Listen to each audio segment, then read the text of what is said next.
What up, Broncos country? Welcome back to the channel. So been a hot minute since I've made a video.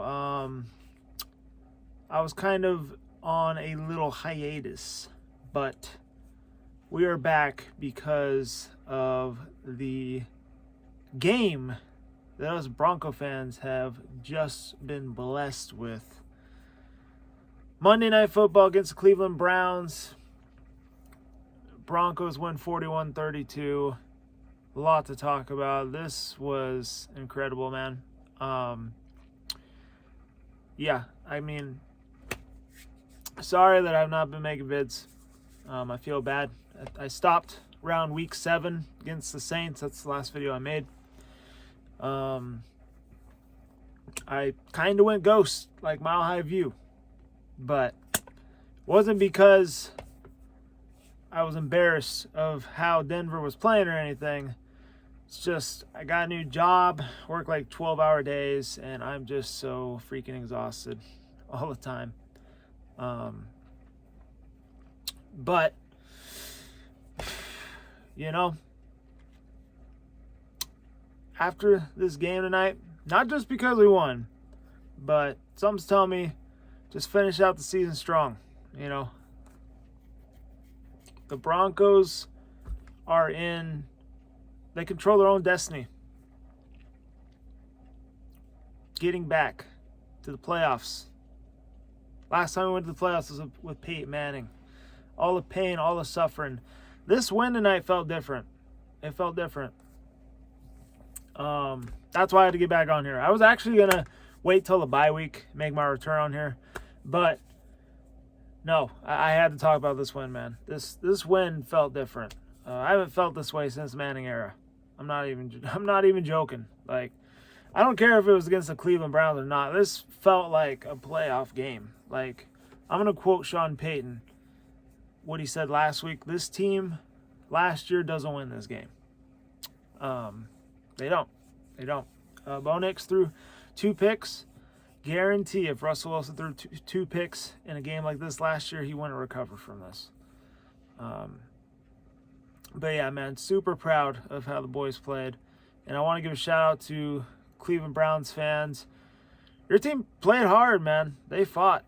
I was worried there towards the end. I mean, Jerry Jeudy, he balled out. He went off. He burned Levi Wallace. Whoever was on him besides PS2. I mean, I see some people saying that he burned PS2, but you look at the stats. PS2 held him to 20 yards when he was, one-on-one with him. So if that's burning PS2, then if it makes you feel better, I guess you can say that. But anywho, yeah, still crazy. I mean, we'll go into the stats here, but just going to look at some of the news, and we might talk about a little bit of this. Colin Cowherd, he's a big Bronco supporter. He's saying that Denver's a playoff threat, which, yeah, man. As long as the Broncos get in, man, that's a successful season to me. I'd be really happy no matter what happens. But this is a big win, man. They get the win. They got a bye week and then 4 more games. I'm definitely going to be making videos for them. Maybe we'll talk some news during the bye week as well. But yeah, I missed you guys, man. Definitely want to get back to making videos regularly again. It felt kind of weird taking like a month, almost 2 off of this, but I definitely need it. I mean, every time I got home, because I like to upload on Wednesday, I would forget, and then it would, be 2 days later, and then I'm like, well, I'm not going to be in the YouTube algorithm. There's really no point in doing it. I mean, nobody's going to see the video, So, I just got to stay on top of it. Just got to work it in to my schedule. Probably, write notes or something somewhere, and we'll get it figured out. But yeah, I got this new hat. Didn't get to show. I mean, there's a lot of new Broncos merch that I've gotten since this month hiatus. Got the light in the back if y'all haven't noticed already. It says "Let's Go Broncos." It's a awesome piece. This hat, this is the sideline hat from this year. One of them at least. Only one that I could find that actually is adjustable. The rest are all fitted that I found at my local sports shop. Fortunately, they don't have my size. So I ended up buying mostly beanies. This is the only snapback I got. Slash ball cap. I'll probably make a video showing those off. Maybe even some of the other stuff that I got will show off as well. Anyway, don't know what I'm doing. I need to get into the news here.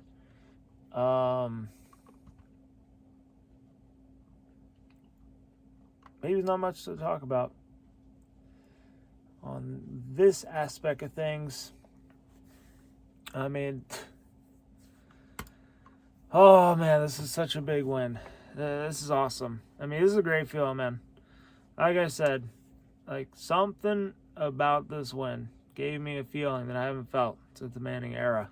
I mean, this was a playoff type atmosphere, even though it was the Cleveland Browns. I mean, they feel like a different team with Jameis Winston. I feel like they really rallied around Jameis Winston. I feel like they're better than the record actually is. But yeah, oh my gosh, dude. We're going to look at the game leaders here. So yeah, Jameis Winston, he almost had 500 yards passing. He had 497. But he threw the ball darn near 60 times. He was 34 of 58. I mean, that's a big reason why. Their leading rusher was Jerome Ford. He had 9 carries, 41 yards. Lead receiver for them, Jerry freaking Jeudy. I mean, crazy thing is, I got Jerry Jeudy's orange 10 jersey. Now, we be repping this 10. Bow time. Bow leave, baby. Bow Nicks. Oh, especially after the last few games. I mean, sweeping the Raiders this year. I wish I would have came on here for that. You know, that would have been fun to talk a little smack about. Finally getting back at the Raiders. Last 4 years, beating us both times. So yeah, they had like an 8-game win streak against us. Finally in that junk, and now we got the winning streak against them. That's how it's supposed to be, though. That's how it's supposed to be. But yeah, I mean, some games I wish I would have made videos about, but it's too late now. We're here. We're celebrating this win, and then we're on to the bye week tomorrow. But yeah, Jerry Jeudy, 9 receptions, 235 yards. I don't even remember the last time I've seen a receiver have that many yards, dude. That is just freaking insane. He did have a touchdown reception as well. But yeah, he said he was going to kick our ass. He was maybe right on the field, but not particularly towards the end of the game. But personally, yes, he went off. But he went off on a loss. So I'm okay with that. You know, he's happy. We're very happy. But yeah, like I said, I got the Jerry Jeudy orange 10 jersey. I even got an Alabama Jeudy jersey that's signed, man. I thought that he was going to be a Bronco for a long time. Fortunately, it didn't happen that way. Good luck to him, though. I like how in his interview after the game, he was like, a lot of boos, but also a lot of catches. And that's what I mean. Jerry Jeudy's a little bit of a diva. I don't think that the coaching staff wanted a player like that in the locker room. I mean, yeah, he's talented, but, you know, diva players be a cancer to the locker room and don't want a part of that. So, anyway, go to Broncos side of things. So, leading passing yards, obviously, Bo Nix, 18-35. 294 yards. almost 300. He had a touchdown, 2 picks, which one of them, not his fault. I mean, defender made a great play. It was Ward, just deflected it up, landed in the dude's breadbasket. I'm trying to remember the second one. Oh yeah, he threw like an arm punt. Like he literally threw it deep downfield, and the Browns just went up and got it. I mean, I'm trying to remember who it is. But yeah, he overshot somebody. I don't remember either. But yeah, I do remember the play. McLaughlin had a decent game, 14 carries, 84 yards. Still haven't had a Broncos rusher with over 100 yards in like 29 games, is what they said, which is crazy. I think the last Bronco to do that was probably like Philip Lindsay or something. I mean, it's been a while. Receiving yards, leading receiver Marvin Mims, 3 catches, 105 yards, and a touchdown, which 93 yards was on that 93 yards touchdown, which that was just sick. I mean, Bo Nix just zipped that sucker through.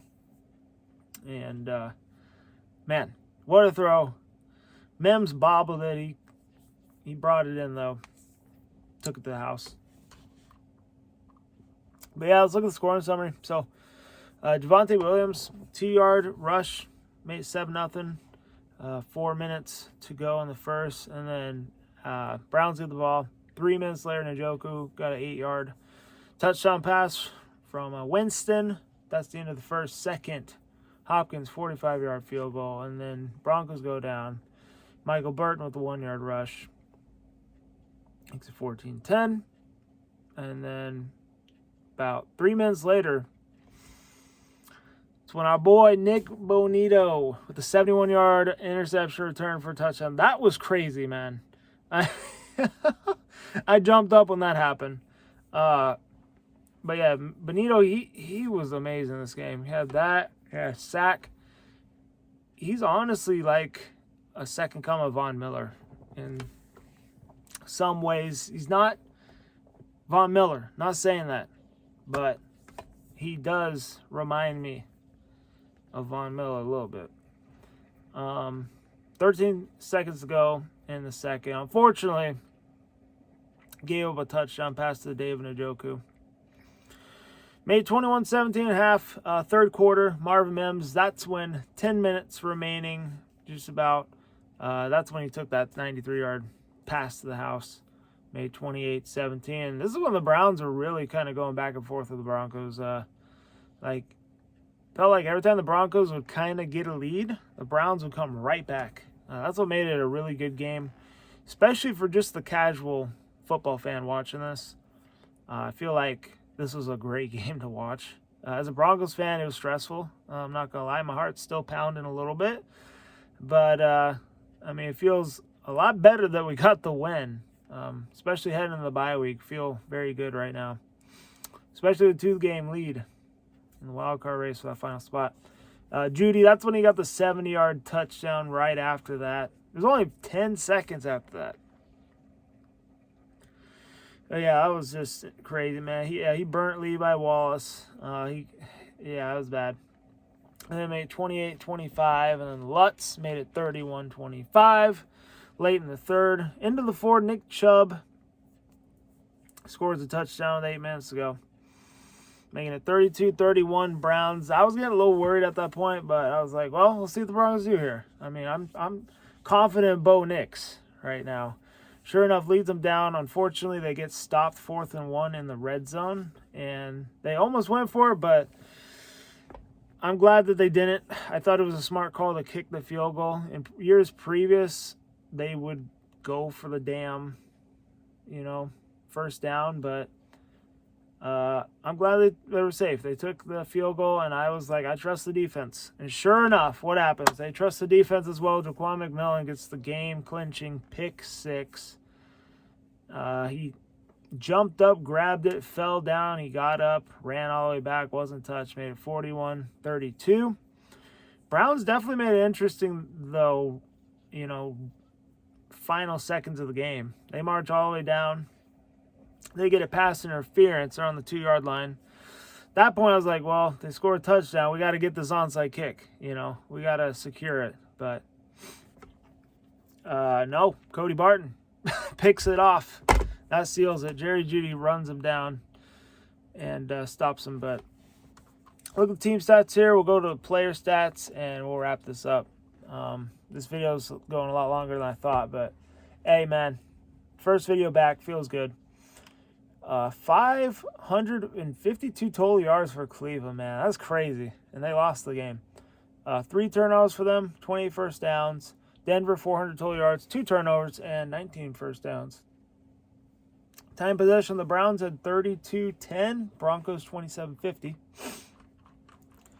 All right, player stats, and we'll wrap it up.